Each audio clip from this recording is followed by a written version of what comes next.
I think she should relax and just be taken care of in this reunion, okay? She's coming off, you know, overly defensive. And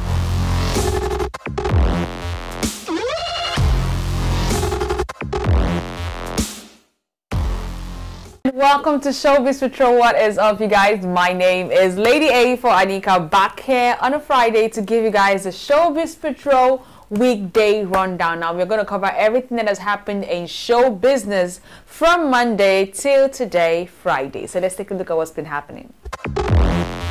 Now, aside from Nipa taking light, let's talk about the other weird things that happened at the Big Brother Naija Pepper Dem reunion this week. Now, this week, whew, it was kind of emotional, if you ask me, especially between Mercy and Tacha when they had their one-on-one sit-down with Ebuka and they were digging into their issues. Yo, a lot was said. But what I could gather from this conversation was that, you know what, these people actually have no beef with each other. All right, they not got no beef with each other. Mercy is saying that, you know what, she's cool with Tacha and everything else, but what Tacha does on social media is problematic for her. Now, you know, Tacha is big on social media, you know, calling out and always dragging people and subbing people. And Mercy said that, you know what, she doesn't understand how she and Tacha are cool off camera. And then when they go on social media, Tacha is, you know, always throwing shade at her. And, you know, she doesn't understand their relationship on social media. Now, Tacha said that she has never thrown a shade at Mercy. I don't know if we're living in the same universe. But she said that, you know, her publicists have been the one handling her page, so she doesn't have any idea of any shade being thrown. I, myself, Tacha Akide, simply Tacha, the brand, has never, thrown a shade at you. And Twitter, of course, came out with a lot of receipts of where Tacha has been shading Mercy. But Mercy has also been shading Tacha, okay? Let's not play this a one-way street, okay? Two of them have been shading each other. Not audio money, not audio money. No. It wasn't even promised. It's can do.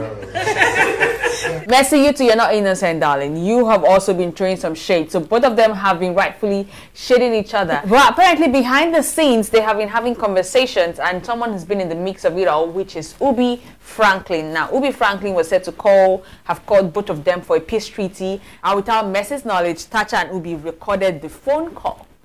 Now, Tacha was saying that, you know, this was like an insurance policy in case things went sideways after their conversation. She was going to go on live and play the tape and everything else.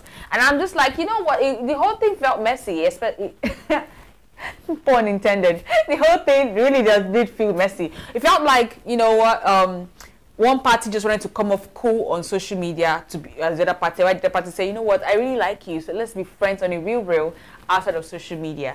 And I think, you know what, both of them need to do better at this point. Since they don't have no underlying serious beef, I think they need to just turn a deaf ear to whatever social media and their fans are saying and just make things work if they really do want to be friends. And I do get the point where Mercy says, you know what, I don't get you saying, let's go live, let's go live. Let's go live, I shouldn't, we're not fighting. But honestly, we are not cool either.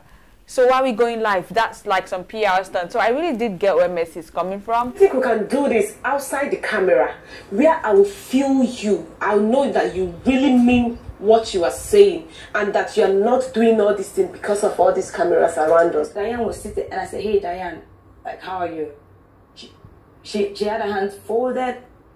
She had a very cold... That was not how you came to me. You were like, keep that same energy, keep that same energy. They will laugh and they will hug. So there was not even hi, hello. It was... I don't want to be talking about this every time, but I just really feel like Tacha needs to just chill.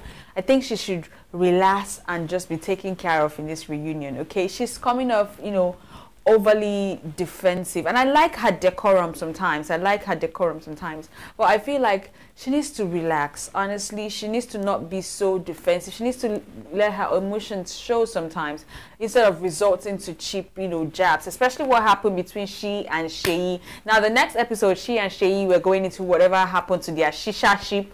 That shisha ship. You see why I said this ship cannot fly? I can't even say it. Shisha. Their shisha ship in the... Try and say that 5 times.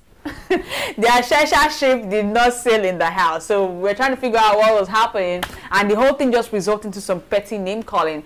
Up until now. That's the thing about people that think there's the shit, they get flushed away. Just go down the drain. I'm not going to toss with no animal in the mud. Common sense is also common. Sheyi is just killing me right now, okay? He's just petty at this point. When he was asked about his issue with Tacha, yes, he might have had some things he wanted to say, but the things that were not falling out of his mouth just were just like derogatory, saying, oh, I can't roll in the mud with an animal, or common sense. Like, all those were like, geez, man, those things were not necessary. You could have just said what you wanted to say without trying to be derogatory and insultive. And let's talk about the fact that, you know, I didn't watch the episode where Sheyi called Tacha a, you know, puta. Which puta is a slut. It's not exactly a prostitute. It's just someone who has, you know, been around the block. So Tacha said that Sheyi called her that in the house, which was one of the reasons that they didn't really, you know, sail their ship. And I'm just like, yeah. So we're waiting on that apology for the slut shaming, because we got to keep that emotional and messy energy up. You know, because I remember Sheyi saying that, oh, it's wrong to say this to a lady, blah, blah, blah. So what's good for the goose, yeah? Scoop for the gander. The minute I tried to give a soft explanation of a tender character, I heard that I had not achieved, and she had overachieved. I think Sheyi has somewhere he's coming from, you know, demanding respect from Tacha and everything else. But I just feel like his manner of expressing himself is just overly condescending, if you ask me. It's overly condescending, and it doesn't look good, especially because he's talking to a woman. So it makes him feel like a bully and makes him feel like petty. So the Shisha ship, Sheyi said his own is burnt, done and buried. So let's leave that at that, and let's move on to Islam Manavala. You know what, let's not move on to Islam Manavala, because I don't even know what they was yapping about. They had like a whole 10 minutes in the reunion yapping about nothing, because we were just like, does anybody want to spill the tea about what's going on? Because I don't even understand. All we know is that something had to do with something, that a man was involved, and then there was Enugu, and then there was Ella in the mix somewhere. They don't want to spill the beans, so we're just going to move on, because we ain't going to talk about what we don't know nothing about, right? That's all the Pepper Gist season 4, episode 14. I don't know how much more of this we're going to endure. The way they are slicing this thing, they are pinching it at, like, it's giving me a migraine. Let's move on to other things that have been happening in show business, which is going to be an update on Naira Marley. So, you know, Naira Marley and his cohorts were actually in the news last weekend because they flew out to Abuja for a concert amidst the coronavirus pandemic. Now, the private jet that they got flew out in is saying that, you know what, Naira Marley and his people flew under false pretenses, saying that when they saw the names on the manifest, something Babatunde, something Fashola, they thought it was this man. So they said, you know what, that's our Minister of Works. Fuel up and let's go. That they didn't know it was actually a bunch of useless people. Their words, not mine. And I'm just like, what? They later apologized. They put on a more professional statement, in my opinion. Because how do you call a customer, someone that, you know, patronize your business, useless? Naira Marley, of course, had something to say about being called useless. I mean, who wouldn't, right? So he was like mocking them like, oh, so I'm useless, but y'all wanted me to tag you in my post about the jet, huh? But we're going to keep watching it and see if the authorities are going to, you know, say anything about this whole situation. But what the authorities are kind of doing right now that we know is they have detained, I don't know if they've released him yet, but they did detain Cubana Chief Priest. Now, if you know Cubana Chief Priest, everybody's calling him like the celebrity barman. He's kind of like one of the owners of, you know, Cubana nightclub. Yeah, so they said that, you know, they have detained him on the grounds of the fact that he has severely abused the police escorts, illegal use of weapon, because some people say that, you know, he'll be going gunshots in the air whenever he's leaving the club. And also they're saying they're also investigating the source of his wealth. Here we go again, you guys. First of all, is it the police job to investigate people's wealth? Like, I'm rich, why are you tripping? Isn't that the EFCC's job? Yeah, if there was suspicion of crime, you might as well go ahead. But when you just investigate someone because they are rich, child. Plus, it's not even your job. Okay, now let's talk about the police escort that they are being, you know, bitter about. Now, you're accusing him of abusing the... Why are the police escorts in the first place?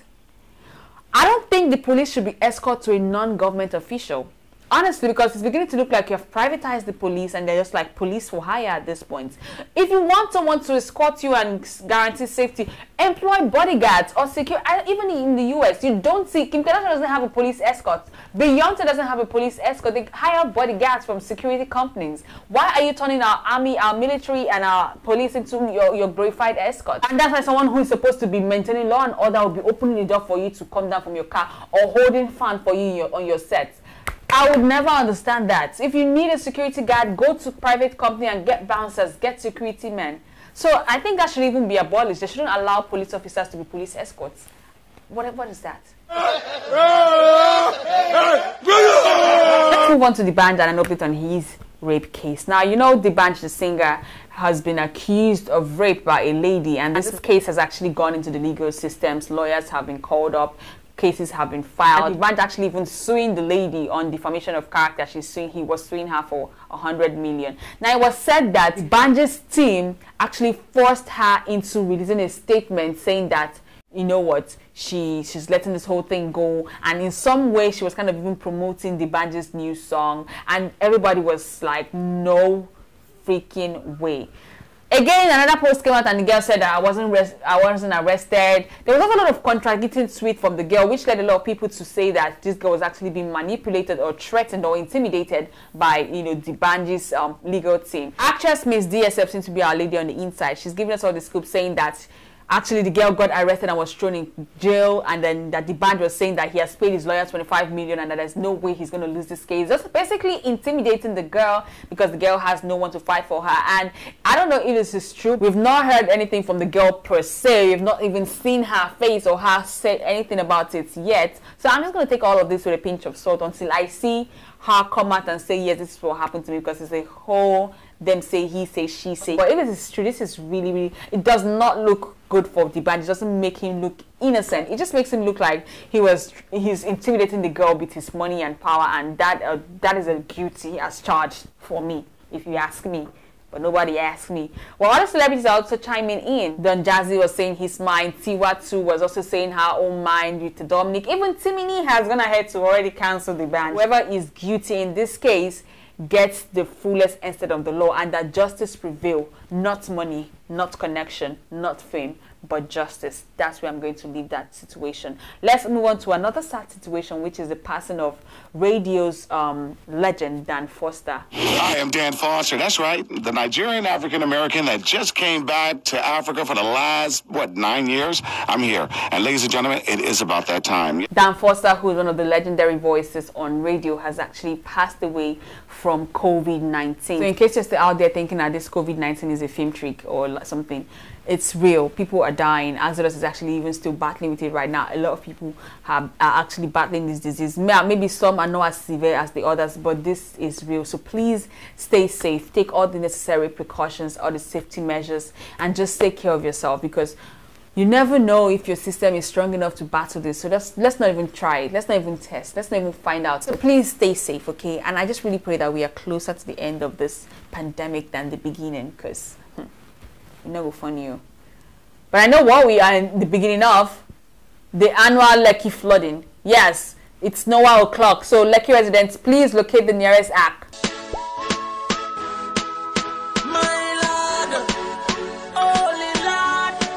I'm gonna just check if my own house is flooded, because I'm just sitting right here now and I don't even know what I could just carry me go. That is all for Showbiz Patrol, you guys. Make sure you tune in again on Monday, where I give you guys the weekend recap. And also don't forget to turn on your post notification, just so you don't miss a beat. Turn on the post notification, okay? My name is Lady A for Anika, and I will see you guys on Monday with all the gist and Showbiz Patrol Hall of Fame. Bye guys, have a lovely weekend.